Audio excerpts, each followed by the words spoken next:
الحمد لله نحمده ونصلي على رسوله الكريم. أما بعد فأعوذ بالله من الشيطان الرجيم. من عمل صالحا من ذكر أو أنثى وهو مؤمن فلنحيينه حياة طيبة ولنجزينهم أجرهم بأحسن ما كانوا يعملون. صدق الله العظيم. وقال رسول الله صلى الله عليه وسلم: إن الله لا ينظر إلى صوركم ولا إلى أموالكم ولكن ينظر إلى قلوبكم وأعمالكم، أو كما قال النبي صلى الله عليه وسلم. میرے عزیز دوستوں اور بھائیوں اور محترم سامعین کرام، اللہ کی ذات وہ ذات ہے جس نے اپنی قدرت سے اس ساری کائنات کو بنایا.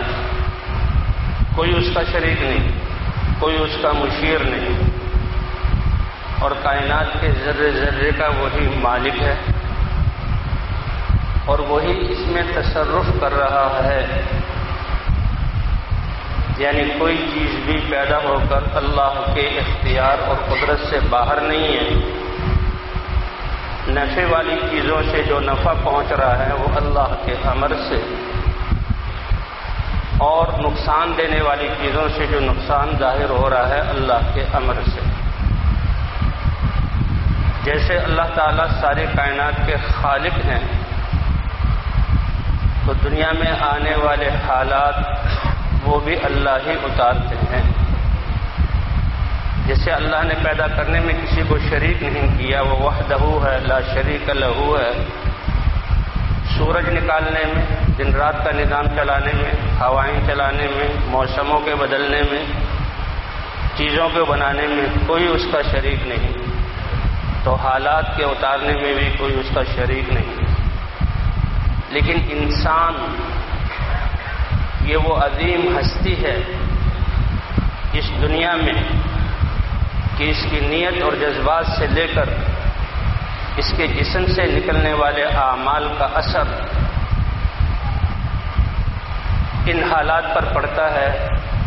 دنیا کے حالات بھی بنتے ہیں اور بگڑتے ہیں اس کے اعمال اور نیت کی وجہ سے، اور آخرت کی ہمیشہ کی زندگی میں کامیابی اور ناکامی کا تعلق بھی انسان کے جسم سے نکلنے والے اعمال پر ہے.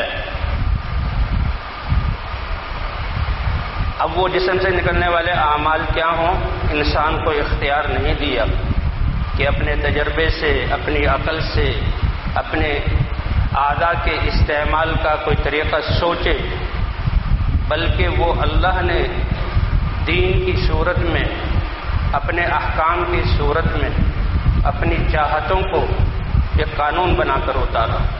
آنکھ دی ہے کیسے استعمال، زبان دی ہے کیا بولا جائے، جس دیکھنے کا، جس بولنے کا، جس سننے کا، جس لینے دینے کا پوری دنیا پر اثر پڑے. آج ہم مہنگائی کی شکایت کر رہے ہیں اور تنگی کی شکایت کر رہے ہیں، پریشانیوں کی شکایت کر رہے ہیں. یہ مسلمانوں کے جسم سے صادر ہونے والے اعمال کا نتیجہ ہے. وہ تو ارحم الراحمین ہے، اس نے تو بغیر کہے یہ سب کچھ ہمارے لیے بنایا، خدمت میں لگایا. بغیر دعا کے روزانہ سورج نکالتا ہے، بغیر ہماری دعا اور مانگنے کے ہوائیں چلاتا ہے، اور بغیر ہماری کوشش کے ہمارے جسم کے اندر کتنے نظاموں کو چلاتا ہے. ایک نظام کو روک دے تو اربوں انسان سیکنڈ میں، ون سیکنڈ میں جو ہے ختم ہو جائے. اس لیے انسان بہت اہم ہے. حالات کا تعلق انسان کے اعمال کی وجہ سے، حتیٰ کہ نیت کا اثر پڑتا ہے. ہماری تاریخوں میں یہ واقعات لکھے ہوئے ہیں. ایک بادشاہ تھا، وہ شکار کے لیے نکلا، 7 وزراء اور اس کے نوکر چاکر، ہتھیار اور گھوڑے.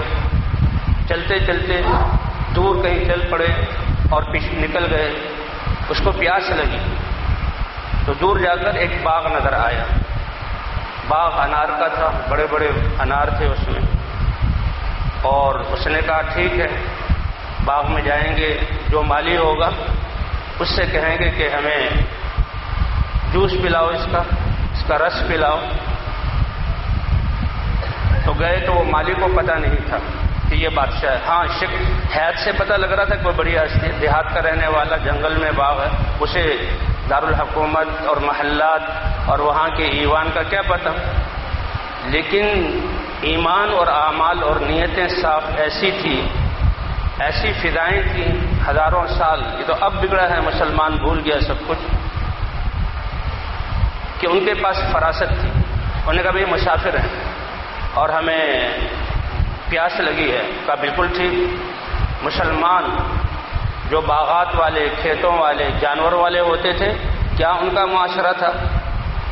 وہ راستہ بتانے پر پیسے نہیں لیتے تھے، مشورہ دینے پر پیسے نہیں لیتے تھے. ان کا جذبہ خدمت کا تھا، اور یہ خدمت مفت میں نہیں. ہم اللہ کے بندے انسانوں کی، چاہے وہ مسلمان نہ بھی ہو، ہم ان کی خدمت کریں گے. یہ جانوروں کو رزق پہنچے گا، اس نیت سے یہ اللہ کی مخلوق ہے. تو اللہ کے ہاں یہ صدقہ اور ثواب اور اجر لکھا جاتا تھا. اللہ کے خزانے میں جو جمع رہا اس کی بنا پر وہ لوگ سخی تھے. تو یہ عام معمول تھا. باغات میں سے گزرنے والے، کھیتوں میں سے گزرنے والے مہمان اس وقت پھلوں میں سے جو کھائیں تو ان کو کھلا دیا جائے، لیکن ساتھ لے جا نہیں سکتے، کیونکہ بھئی کاروبار بھی کرنا ہے، اس لیے اس وقت کھانے کی اجازت ہوتی تھی. تو بہرحال جو ہے باغ کے مالکان کی طرف سے یہ کہ بھئی کوئی آ جائے مسافر تو اس کو جوس پلا دو. اس نے ایک انار توڑا اور اس کے آدھے گلاس سے رس نکالا تو پورا گلاس بھر گیا. اس نے پیا تو بڑا میٹھا تھا، بہت ٹھنڈا تھا، بڑا مزہ آیا. لیکن بادشاہ تھا، بادشاہ کو تو اپنی حکومت چلانے کے لیے ٹیکس چاہیے. اس نے کہا اتنا زبردست باغ اور ایسے اس کی آمدنی، اور مجھے پتہ نہیں، اور اس پر ٹیکس نہیں ہے. تو اس نے نیت کی کہ میں واپس جا کر دارالحکومت میں سارا نظام جمع کروں گا اور ان سے کہوں گا اس باغ پر ٹیکس لگایا جائے. تو یہ اس نے دل ہی دل میں سوچا. سوچ کر پھر اسے کہا بھائی ابھی تو پیاس دور نہیں ہوئی، ذرا اور جو ہے انار لے آؤ. تو دوسرا انار کا ٹکڑا کسی اور کو پلا دیا. اس نے پھر انار توڑے اور پورا انار نچوڑا تو گلاس نہ بھر سکا، گلاس نہ بھر سکا. بادشاہ حیران ہوا کہ تمہیں پتہ نہیں ہے کہ یہ کون سے انار سے رس زیادہ نکلتا ہے، کون سے نہیں نکلتا. اس نے کہا پتہ ہے مجھے، یہ درخت میں کب سے اس کا مالی ہوں اور ان درختوں وہ پھلوں کو جانتا ہوں. کہ کیا ہوا، پہلے آدھے انار سے گلاس بھر گیا تھا، اب تم نے پورا انار ڈالا، آدھا گلاس بھی نہیں ہوا.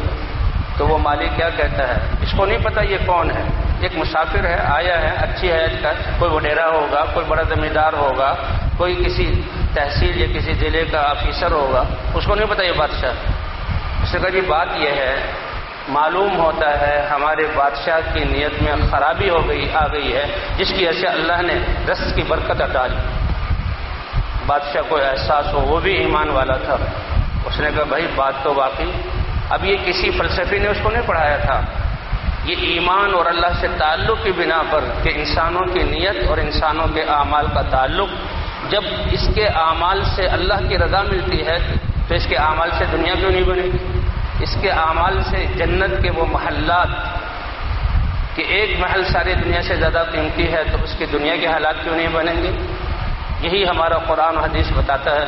بادشاہ کو احساس ہوا اور کہا واقعی یہ ٹھیک کہتا ہے، یہ ایمان والا ہے. اس نے یہ بات ایمان کی فراست سے کی، اس نے یہ بات یہ فلسفے یا کسی سائنسی قانون سے نہیں کی. بادشاہ کو ندامت ہوئی اور فوراً اس نے اپنی نیت بدلی اور بتایا نہیں. کہا یار دیکھو ٹھیک ہے، ایک گلاس اور کوئی انار توڑو دیکھتے ہیں. تو توڑا گیا اور آدھے انار سے پھر گلاس بھر گیا. بادشاہ نے کہا یہ کیا ہوا؟ کہا بھائی بات یہ ہے اے مہمان، عظیم مہمان ہو تم، معلوم ہوتا ہے بادشاہ وقت کی نیت بدل گئی. تو انسان اور ایمان والا تو وہ ہے کہ اس کی نیتوں سے جو ہے اللہ نظام بدلتے ہیں. اسی لیے اللہ کے رسول نے بخاری شریف میں پہلی حدیث انما الاعمال بالنیات، اے ایمان والو، تمہارا ایک ایک عمل کائنات سے زیادہ قیمتی ہے، تمہارے اس اعمال کا تعلق تمہاری نیتوں کے ساتھ ہے۔ نیت کیا؟ کہ صرف اللہ کو راضی کرنے کی نیت ہو۔ یہ سارے شہر والے، سارے ملک والے، ان کے سامنے میری ویڈیو چلی جائے، اس کے سامنے میرا یہ صدقہ کرنا چلا جائے، وہ میری نماز کو دیکھیں، سارا ملک کیا اور کوئی جو ہے صوبہ کیا، کوئی ضلع اور تحصیل کیا، اور ایک مسجد میں چند لوگ بیٹھے ہوئے ہیں، دل میں نیت یہ آگی کہ یہ دیکھ لیں، اللہ فرمائیں گے میرے بندے تو نے اپنی اس نیت کو بگاڑ کر ان کے لیے کر میرا عمل خراب کر دیا، تو مجرم ہے، جاؤ تمہارے عمل کا کوئی ثواب نہیں۔ یہ تو مسلمان ایک ایسی چیز ہے، ایمان ایک ایسی چیز ہے کہ ایمان کی وجہ سے اس کے اعمال کی قیمت بنتی ہے۔ اسی لیے کہا من عمل صالحا من ذکر او انثى وهو مؤمن فلنحيينه حیاة طیبہ۔ یہ جو غیر قومیں ہیں اور وہ اللہ کو نہیں مانتے، وہ مسلمان نہیں ہیں، لیکن ان کے اخلاق بڑے اچھے ہیں، وہ بہت نیکی کا کام کرتے ہیں، اللہ یہ فرماتا ہے کہ وہ جب جو خالق ہوں، مالک ہوں، رزاق ہوں، ان کے نظام کو جسم کے نظام کو اور ساری کائنات کو چلاتا ہوں، ان کے لیے رزق اتارتا ہوں، جب وہ مجھے نہیں پہچانتے، میری ذات پر ایمان نہیں لاتے، میرے امر کی وجہ سے وہ کوئی جو ہے میرا حکم نہیں مانتے، تو ان کے عمل کی کوئی قیمت نہیں۔ ہاں، دنیا کے اعتبار سے انہوں نے اچھائی کی تو دنیا کی نعمتیں میں ان کو دے دوں، اس لیے دنیا کی نعمتیں ان کے پاس بہت ہیں اور اللہ نے ان کو ڈھیلا چھوڑا ہوا، اسی سے ہم دھوکہ کھا جاتے ہیں۔ دیکھو جی، مال ہے تو ان کے پاس، کارخانے ہیں تو ان کے پاس، نظام ہے تو ان کے پاس، وہ اللہ نے دنیا کو ان کے لیے جنت بنایا۔ تو وہی حالات کا تعلق ایمان والے کی نیت اور اس کے اعمال کے ساتھ ہے۔ انما الاعمال بالنیات۔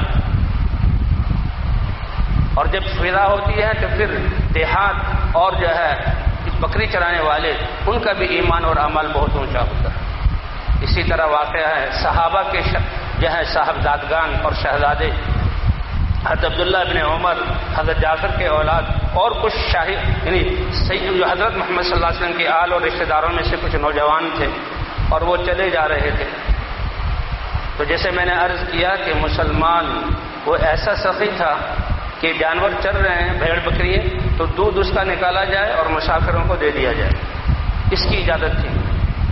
اور چرواہے کو بھی پتا تھا، اس چرواہے نے کہا بھائی مسافر ہیں، سفر میں چل رہے ہیں، اور کیونکہ آبادیاں قریب نہیں ہوتی تھیں اور جانوروں پر یا پیدل سفر ہوتا تھا تو بہت سارا اسٹاک بھی لے کر نہیں چل سکتے تھے۔ آج کل تو ماشاء اللہ ٹرک ہیں، بسیں ہیں، گاڑیاں ہیں، اس میں ڈگیاں ہیں، اس میں سامان ہے، آج تو اللہ نے کتنی آسائشیں ہمیں دی۔ بہرحال ان سے کہا بھائی دودھ پلا دو، دودھ نکالا اور دودھ پلائے، دودھ پی لیا اور کچھ گزارا ہو گیا۔ لیکن ان حضرات نے اس چرواہے کو آزمانے کے لیے یہ کہا کہ بھئی ایسا کرو، ایک بکری بھی کاٹ دو، گوشت آگ پہ بھون لیں گے اور کھا لیں گے، ہمارا کچھ گزارا ہو جائے گا۔ اس نے کہا دیکھو میں چرواہا ہوں اور مسلمان ہوں، مالک کی طرف سے صرف دودھ پلانے کی اجازت ہے، بکری کاٹ کر کھلانے کی اجازت نہیں۔ جب اللہ کی ذات پر ایمان اور اللہ کا خوف اور اللہ کی ذات سے امید ہوتی ہے تو پھر لوگوں کے یہ اعمال ہوتے ہیں، اور جب اللہ کی ذات کا یقین، اللہ کی ذات کا خوف اور اللہ کی ذات سے امید نکل جائے تو مال کی بنیاد پر چھوٹے سے لے کر بڑے تک سب مال کی بنیاد پر کرپشن کرتے ہیں اور ناسور بنتے ہیں، انسانوں کے لیے خود بھی پریشان، دوسروں کو بھی پریشان کرتے ہیں۔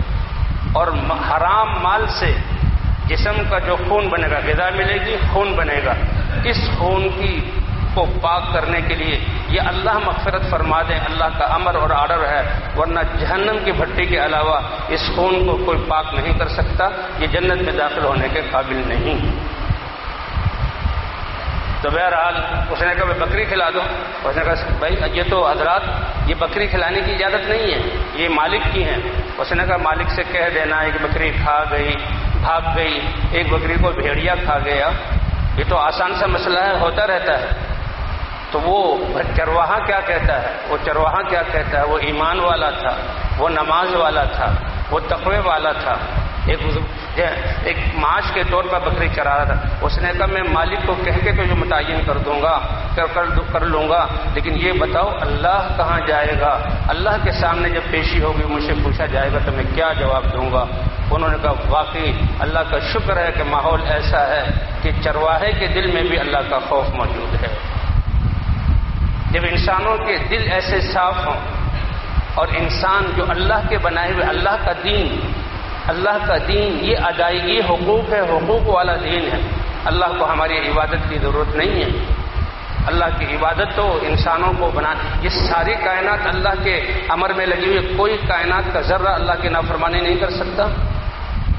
فرشتے، یہ تو کرۂ ارض کتنا تھوڑا سا ہے اور 70% پانی ہے، کتنے جنگلات خالی ہیں، کتنے صحراؤں پر ابھی آبادی نہیں، کہتے ہیں 7 ارب انسان ہیں، یہ تو تھوڑے سے ہیں۔ ان کی یہ ہے پوری زمین بھر جائے تو شاید خراب اور اس سے بھی زیادہ تعداد پہنچ جائے۔ 7 آسمان فرشتوں سے بھرے ہوئے اور فرشتے نور سے بنے ہوئے اور اللہ کی عبادت میں لگے ہوئے ہیں۔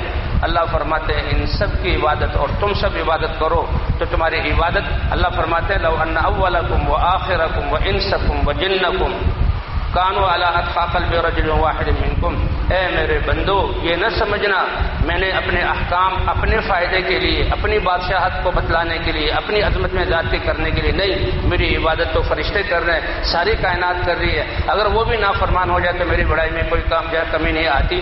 اس عبادت کا حکم میں نے تمہارے فائدے کے لیے دیا۔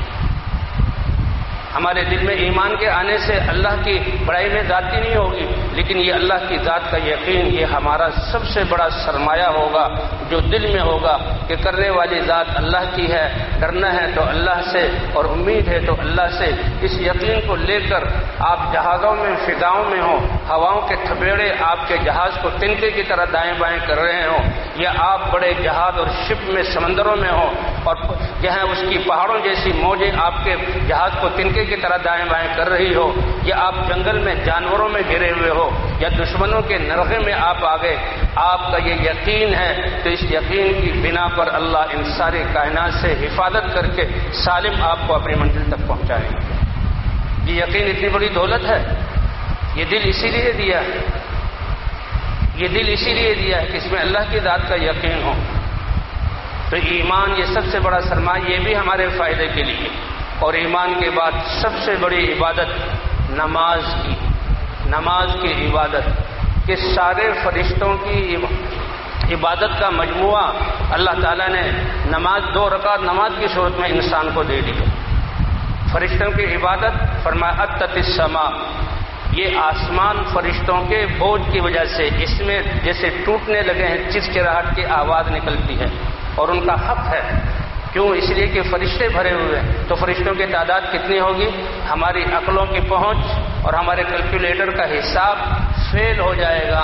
ہم فرشتوں کی تعداد معلوم نہیں کر سکتے، وہ نور سے بنے ہوئے ہیں، کوئی قیام میں ہے، کوئی رکوع میں ہے، کوئی سجدے میں ہے، کوئی قومے میں ہے، کوئی تشہد میں ہے۔ سب کی عبادت کو اللہ نے مسلمان کی 2 رکعت نماز میں جہاں جمع کر دیا ہے۔ اور یہ فرشتے اتنی عبادت کے بعد جب اللہ کا دیدار کریں گے، کس لیے؟ کہ اس انسان کی زندگی کے ایک ایک پل کا حساب لیا جائے گا۔ آنکھوں میں دیکھنے کی طاقت دی تھی تو بتاؤ ہر دیکھنا کس بنیاد پر دیکھا اور کہاں دیکھا؟ زبان میں بولنے کی طاقت دی تھی، یہ اللہ نے دی ہے، اس زبان سے کیا کیا بولے، ایک ایک بول کا سوال ہوگا۔ کانوں میں سننے کی طاقت دی تھی، اس کانوں سے کیا سنا؟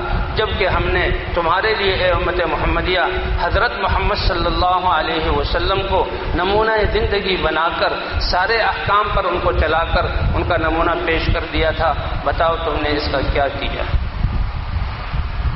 تو اس انسان کی زندگی کے حساب کے لیے محشر بپا ہوگا، تو یہ فرشتے اللہ کا دیدار کریں گے اور اللہ کا دیدار کر کے بے ساختہ پکار اٹھیں گے، اے رب آپ کی ذات اتنی بڑی ہے کہ جتنی ہم نے عبادت کی کروڑوں سالوں کی، تو ہم نے جیسے عبادت کرنے کا حق تھا ہم آپ کے ویسے عبادت نہ کر سکے، اور جیسے آپ کو پہچاننا چاہیے تھا ویسے ہم آپ کو پہچان نہ سکے۔ تو بھائی جب اللہ کو عبادت کی ضرورت نہیں تو ہمیں کیوں حکم دیا اے انسان تمہیں بنانے کے لیے؟ گورنمنٹ ہمیں ملازمت دیتی ہے، تنخواہ دیتی ہے اپنا کام سیدھا کرنے کے لیے، اگر وہ نظام نہ چلے تو فیل ہو جائے، لوگ باہر آ جائیں اور مظاہرے کریں، تختے الٹ دیں اور اللہ کو ضرورت نہیں، تو اللہ آپ نے کیوں دیا؟ یہ ایمان کا حکم کہ تمہارے دل میں ایمان کا نور ہو اور اس نور کی وجہ سے اللہ کے احکام کو مانو۔ نمازوں کا حکم کہ یہ نمازیں تمہارے جسم کو پاکیزہ بنا دیں، یہ آنکھوں کا دیکھنا جس کا حساب ہوگا یہ ٹھیک ہوگا، جبکہ نماز میں آنکھوں کو ٹھیک استعمال کریں گے۔ تمہارے زبان کا ایک بول جو جنت سے ہٹا کر جہنم کے تلی میں لے جائے گا، یہ زبان کے بول ٹھیک ہوں گے نماز کی وجہ سے۔ تمہارے ہاتھوں کا تولنا اور اس میں ملاوٹ نہ کرنا، صحیح چیز دینا، تاجروں کی تجارت، یہ ٹھیک ہوگی نماز کی وجہ سے، کیونکہ ایک ایک چیز کا حساب ہوگا۔ اور تمہارے عدالت، یہ افسر اور ذمہ داری کی سیٹ پر بیٹھنا اور عدالت کے محکمے میں فیصلے کی سیٹ پر بیٹھنا، قلم کے ایک ایک جنبش کا سوال ہوگا قیامت میں۔ اگر اللہ کے بندوں پر ظلم کیا ہوگا تو وہ تمہارے مدعی ہوں گے اور اللہ ان کے ساتھ ہوں گے، اور تم مجرم بن کے پوری کائنات کے سامنے اللہ کے سامنے پیش کیے جاؤ گے۔ تو تمہاری عدالت کا قلم ٹھیک ہو کب ہوگا؟ جب نماز میں اپنے ہاتھوں کو صحیح استعمال کرو۔ تمہارا مسافتوں کو کاٹنا، چوری کرنے کے لیے، ڈاکہ ڈالنے کے لیے، کسی کو مارنے کے لیے، کسی کی خدمت کرنے کے لیے، اللہ کی عبادت کے لیے ایک ایک قدم، یہ کتنے 2 ارب مسلمان چل رہے ہیں پھر رہے ہیں، آپ لوگوں کا عید کے لیے آنا، یہ تو کتنا مبارک ہے، کتنا مبارک ہے۔ یہ قدم اب یہ ٹھیک ہو جائے، اس کا تعلق نماز سے۔ جب اللہ نے فرما دیا کہ تم سب عبادت والے ہو جاؤ، میری بادشاہت میں زیادتی نہیں کر سکتے، تو اے اللہ ہمیں عبادت کا حکم کیوں دیا؟ اے میرے بندو تمہارے فائدے کے لیے، دنیا اور آخرت میں تمہیں کامیاب کرنے کے لیے۔ آخر تم دل میں لوگوں کی محبت اور چیز اسباب کی محبت تو رکھو گے، اس کا نتیجہ تم دیکھ لو گے کہ ہر ایک سے بے وفائی دیکھو گے، ہر ایک سے منہ موڑنے کو دیکھو گے، اور کم از کم موت پر تو اپنے ہی جو ہے وہ قبر میں دفن کر کے چلے جائیں گے اور تمہارے تذکروں کو بھول جائیں گے۔ یاد رکھو اس رب کو، یہ تمہیں پیدا میں نہیں کیا تھا، اس کو پتا تھا، اور جب تم چل رہے ہو جہاں کہیں ہو اللہ کو پتا ہے، اور قیامت میں بھی اللہ تعالیٰ اپنی رحمت والا معاملہ فرمائیں گے۔ تو عبادت کا حکم اللہ نے ہمارے فائدے کے لیے، ایمان سب سے بڑی دولت ہے، اور یہ ہر وقت تمہارے ساتھ، ہر وقت تمہارے ساتھ ہے۔ جب سے تمہارے دل ماں باپ نے کلمہ سکھایا، اللہ والا یقین سکھایا، اور تم اسی جذبے اور محبت سے چلتے ہو، وہ سارا سرمایہ تمہارے ساتھ ہے، اسی کے مطابق اللہ اور اللہ کی کائنات اور فرشتوں کے اعتبار تمہارے ساتھ معاملہ ہوگا۔ تمہاری زبان کا بول ہر وقت تمہارے ساتھ ہے، تمہاری نمازیں تمہارے ساتھ ہیں، تو یہ عبادت کا حکم تمہیں بنانے کے لیے دیا، اور اسی میں سے ایک روزہ ہے۔ اللہ کا امر ہے، ایک اللہ کا امر وہ ہے کہ جس قدرت سے کائنات کو بنایا اور نظام چلا رہے ہیں۔ ہم سے تو حکومتیں نہیں چلتی، ہم سے یہ واپڈا کا نظام نہیں چل رہا، ہم سے یہ جو سڑکوں کا نظام نہیں چل رہا، ہم تو فیل ہیں، کیا دعوے کرتے ہیں، کون سا نظام ہمارا ٹھیک ہے، حالانکہ کتنا پیسہ اور کتنا عملہ لگا ہوا ہے، نیتیں خراب، عمل خراب۔ اللہ یہ تنہا اس سارے نظام کو چلا رہے ہیں، یہ اللہ کے قدرت پر دلالت کرتے ہیں۔ اسی طرح اللہ نے رمضان کا حکم دیا، یہ اللہ کا امر ہے۔ تو ایک امر وہ کہ جس سے کائنات کے نظام کو چلا رہے ہیں، جو اللہ کی وحدانیت پر دلالت کرتا ہے، اور ایک امر وہ جو اللہ اپنے بندے کو ایمان اور نماز اور روزے کا حکم دیتے ہیں، اس کی طاقت کائنات، ساری کائنات کے نظام کو چلانے کی طاقت سے کہیں زیادہ ہے۔ اے میرے بندو، اپنے دلوں میں میری محبت، میری ذات کا یقین اور مجھ سے ہونا بھر لو، کہیں بھی تم پریشان ہو نہیں سکتے۔ اپنی نمازوں کو درست کر لو، مددیں کروں گا، رزق دوں گا، شفا دوں گا، تمہارے جسم کے استعمال کو پاکیزہ بنا دوں گا۔ اور اسی کے لیے اللہ نے رمضان شریف کا حکم دیا کہ اللہ کے لیے رمضان شریف کا حکم دیا کہ اپنا مال ہے، اپنا کھانا ہے، اپنا گھر ہے، اپنا پانی ہے۔ یہ مسلمان ایمان کی جو بیچارے روزے نہیں رکھتے، ان کا تو کوئی گنتی نہیں ہے، وہ تو کسی گردان میں نہیں ہے۔ یہ تو روزے رکھنے والے اللہ کتنی قدر کرتے ہیں کہ حلال کھانا، اپنا گھر کوئی نہیں دیکھ رہا، لیکن ایمان کی بنیاد پر یہ انسان صبح صادق سے لے کر سورج غروب ہونے تک اللہ کے لیے کھانے پینے کو آگے پیچھے کرتا ہے، اللہ کے لیے کھانے پینے کو آگے پیچھے کرتا ہے، اور 30 دن کرتا ہے، 30 دن کرتا ہے۔ چند دن چائے پیو گے، چائے کی عادت ہوگی، چھوٹے گی تو سر میں درد ہوگا، اور دوسری جتنی بھی چیزیں ہیں چند لمحات بیٹھو اس کی عادت بن جاتی ہے۔ اور بھائی ہم کیسے ڈھیٹ ہیں کہ پورا رمضان نماز پڑھتے رہے اور نماز کی ہماری عادت نہیں ہوئی۔ تو یہ کس لیے ہے کہ تم میں استعداد ہے، تم میں صلاحیت ہے، تم نے ثابت کر دیا ساری کائنات کے سامنے کہ ہم اس اللہ پر ایمان والے، ہم وہ مسلمان ہیں کہ اپنا مال ہوتے ہوئے، کھانا گھر میں ہوتے ہوئے اور پانی ٹھنڈا ہوتے ہوئے اللہ کے امر کے لیے ہم نے آگے پیچھے کیا، تو تم میں استعداد ہے کہ باقی 11 مہینے بھی تم جب حلال سے بچتے رہے اللہ کے امر پر تو حرام سے اپنے آپ کو بچاؤ گے، ورنہ حرام لباس اور حرام مال اور حرام مال سے بنا ہوا گوشت جہنم کے علاوہ اور اللہ کی ناراضگی کے علاوہ اس کا کوئی ٹھکانہ نہیں ہے۔ اللہ ہماری حفاظت فرما۔ اس لیے فرما کتب علیکم الصیام، تم پر روزے فرض کیے گئے، تمہاری تربیت کے لیے فرض کیے گئے۔ اللہ کو ضرورت نہیں ہے تم سے پہلے لوگوں پر بھی تاکہ تم میں تقویٰ آ جائے، اور تم نے یہ روزے والوں کے لیے مبارکباد ہے۔ عید بھی روزے داروں کی ہے کہ اللہ ان کو یہ خوشی دیتے ہیں اور وہ یہ ثابت کرتے ہیں اے اللہ 29 روزے یا 30 کا روزے ہم نے اپنے حلال مال کے ہوتے ہوئے، سخت پیاس کے لگتے ہوئے اور سخت بھوک کے لگتے ہوئے ہم نے کھانے کی طرف للچائی ہوئی نظر سے دیکھا بھی نہیں، ہم یہی کہتے رہے ادھر سورج غروب ہوگا، ادھر اللہ اکبر کی صدا لگے گی اور اللہ کی طرف سے اجازت ہوگی تو ہم کھائیں گے۔ اے بندے، اب 11 مہینے حرام سے روکنے کی تم میں استعداد پیدا ہو گئی۔ اگر استعداد پیدا نہیں تو خیر مناؤ اپنے ایمان کی اور اپنے روزوں کی۔ یہ اللہ کے اوامر ہیں، اللہ کو ضرورت نہیں ہے، ہمارے فائدے کے لیے ایمان کا حکم دیا تاکہ تم جنت والے بنو، جنت کی چابی ہے۔ نمازوں کا حکم دیا کہ تم اللہ کی مدد اترے تمہارے لیے، اللہ رزق دیں اور اللہ تمہارے جسم کے استعمال کو پاکیزہ بنا دے، اور روزے کا حکم دیا تاکہ تمہیں تقویٰ حاصل ہو جائے۔ اور کیا اللہ کی رحمت ہے، یہ رمضان کا مہینہ، کہتے جی مہمان مہینہ تھا، کسی نے کیا خوب کہا، او انسانوں رمضان مہمان نہیں تھا، مہمان تم ہو۔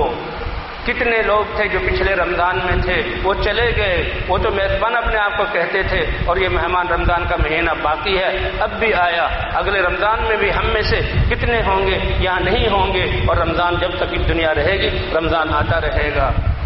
تو مسافر تو ہم ہیں۔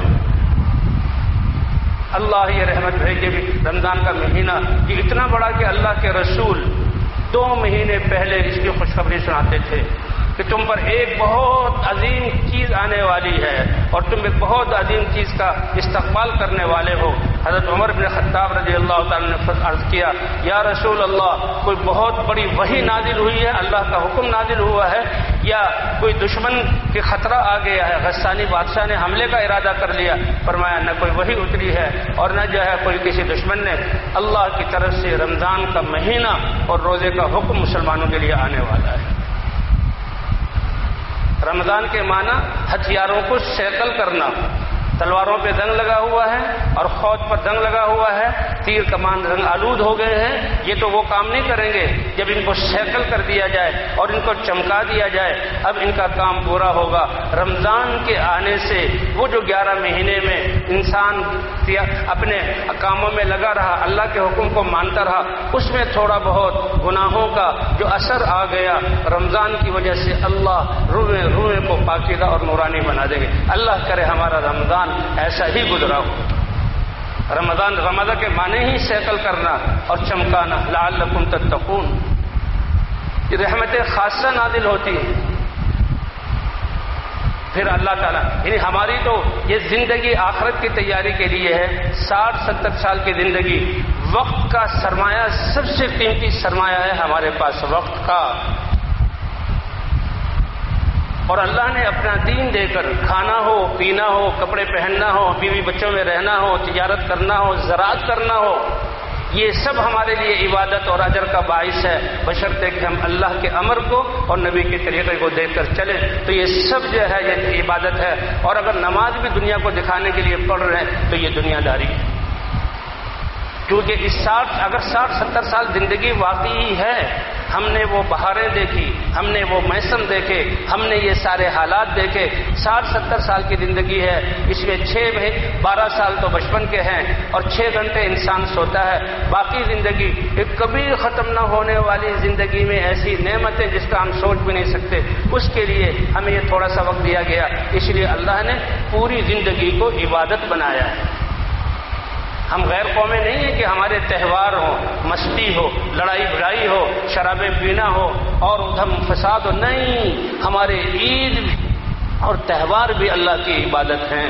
دو عیدیں ہماری ہیں، ایک عید الفطر ہے، ایک قربانی کی عید ہے۔ عید الفطر رمضان کے روزے اور تراویحوں میں کھڑے ہونا اور اللہ کی طرف سے انعامات کا ملنا کہ تم گناہوں سے پاک ہو گئے، اب نئی زندگی شروع کرو، اس خوشی میں ہم جمع ہوتے ہیں۔ اور عید پر اللہ اور دیتے ہیں، رمضان میں ہر رات میں 10 لاکھ نافرمانوں کو جو مسلمان ہو جہنم سے آزاد کیا جاتا ہے، آخری رات میں کروڑوں کو جو جتنے آزاد ہیں ان کا آزاد کیا جاتا ہے۔ اور اس رات میں، اس دن میں اعلان ہوتا ہے، بتاؤ فرشتوں، جن میرے بندے اور بندیوں نے میرے لیے بھوکا اور پیاسا رکھ کر میرے امر کو پورا کیا، کیا اس کی جزا ہے؟ کہا اے اللہ اس مزدور کی جزا یہ ہے کہ پوری دے دی جائے۔ تو سن لو، میں نے ان کے سارے گناہ معاف کر دیے اور یہ اچھے کپڑے پہن کر خوشی میں میدان میں آئے ہیں اور اب میرے شکرانے کے واجب 2 نفل ادا کر رہے ہیں، واجب ادا کر رہے ہیں، تو میں نے ان کے سارے گناہوں کو بخش دیا اور گناہوں سے نیکیوں سے بدل دیا۔ مجھے اپنی عزت علو شان کی قسم، یہ اس میدان میں جمع ہو کر آخرت کا جو مانگیں گے وہ تو فائدہ والا ہے، وہ قبول ہو جائے گا، اور دنیا میں جو چیزیں مانگیں گے میں دیکھوں گا یہ ان کے لیے نقصان دہ تو نہیں ہے، اگر مصلحت فائدے والی چیز ہوگی تو دے دوں گا، اور اگر اس میں نقصان ہے تو اس کے بدلے کوئی اور انعام ان پر کر دوں گا، اور اس ایمان والے کے منہ سے نکلنے والی دعا میں رد نہیں کروں گا۔ تو بھائی ہماری تو عید بھی خوشی ہے، کیوں؟ اس لیے کہ وقت تھوڑا ہے اور تیاری بہت زیادہ کرنی ہے، اس لیے ایک لمحہ زندگی کا، اس لیے کہتے ہیں ربنا ظلمنا انفسنا، اے اللہ ہم نے اپنے اوپر ظلم کیا۔ کیا مطلب؟ کہ وہ وقت جس کے ذریعے تیری رضا اور جنت اور تیرے فضل کو ہم لے سکتے تھے، ہم نے غفلت میں گزار کر اس کو ضائع کیا۔ اے اللہ یہ ہم نے ظلم کیا، معاف فرما۔ اس لیے مسلمان اعتراف کرتا ہے۔ تو بھی اللہ بقیہ زندگی کی قدر کرنے کی توفیق عطا فرمائے۔ اور جس مقصد کے لیے اللہ نے رمضان دیا تھا کہ بقیہ زندگی تقوی والی، جا رہے ہیں ہم آخرت کی طرف، کوئی نہیں رکا، اپنے ہی من مٹی چلے جائیں، دبا کر آ جاتے ہیں، اور وہاں کا آخرت میں اللہ کے سامنے پیش ہونا ہے۔ تو بھئی یہ رمضان روزے دار کو ہر افطاری اس کے پورے دن میں دعا قبول ہوتی ہے، افطاری کے وقت اس کو خوشی ہوتی ہے، اور پھر رمضان پورا ہو جائے تو عید کی خوشی عطا فرماتے ہیں۔ تو یہ عید کی خوشی، ہماری خوشی بھی اتنی بڑی عبادت کہ جس سے فرشتے اترتے ہیں اور اللہ فخر فرماتے ہیں اور دعاؤں کو قبول کا اعلان کرتے ہیں۔ تو یہ 2 رکعت نماز ہوتی ہے شکرانے کی واجب، 6 تکبیرات زائد کے ساتھ، یہ دل میں نیت کر لی جائے۔ نیت کہتے ہیں دل کے فعل کو، دل میں نیت کر، زبان سے بولنا ضروری نہیں ہے، بات سمجھے کہ زبان سے بولنا بھی ضروری ہے، زبان سے بولنا اس کا اظہار ہے، یہ دل کی نیت ہوتی ہے اللہ کو راضی کرنے کے لیے۔ اور 2 رکعت نماز واجب شکرانے کی اور 6 تکبیرات زائد کے ساتھ اس نماز کو ہم نے پڑھنا ہے۔ اس میں عام نمازوں کی طرح ہے لیکن 6 تکبیرات زائد ہیں۔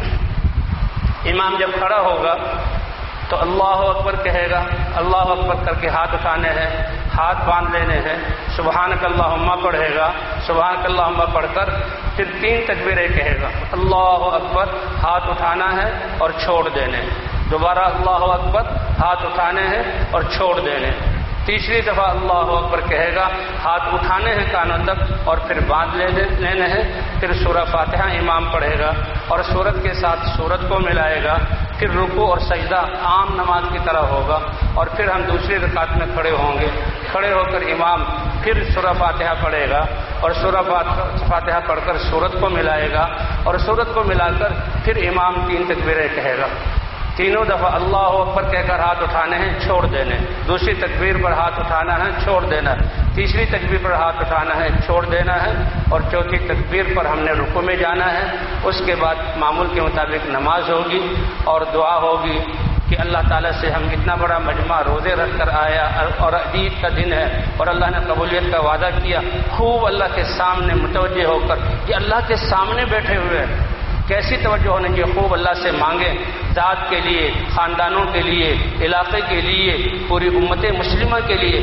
آج امت مسلمہ کس حال سے گزر رہی ہے، ان کے لیے دعائیں، ہم غم میں ان کے شریک ہیں، وہ ہم میں ایک جسم ہیں، ان سے ہم نے غافل نہیں ہونا، ان کے لیے دعائیں کرنی ہے، اللہ سے مانگنا ہے، اور سب سے بڑی بات، اے اللہ ہمیں تقویٰ دے دے، اپنی طرف رجوع عطا فرما دے، تیرا وعدہ ہے کہ میرے اولیاء کی طرف، میرے نیک بندے کی طرف کوئی میلی آنکھ دیکھے گی تو آنکھ کو میں پھوڑ دوں گا، من عادی لی ولیا فقد آذنتہ بالحرب، اے اللہ جہاں جہاں مسلمانوں کو تکلیفیں ہو رہی ہیں توبہ کی بھی توفیق عطا فرما، اپنے دین پر آنے کی بھی توفیق عطا فرما، اور ان کے ایمان کو سلامت رکھ اے اللہ، ان کے لیے دعا کرنا۔ اور دعا کے بعد بھی خطبہ ہوگا، خطبہ کا سننا بھی ضروری ہے، خطبے کا سننا بھی ضروری ہے۔ جب یہ مجمع آیا ہے خطبہ سننے کے بعد پھر ہم اپنے اپنے گھروں کو جائیں۔ اللہ ہمارے اس حاضری کو قبول فرما لے۔ اب صفیں درست فرما لیں۔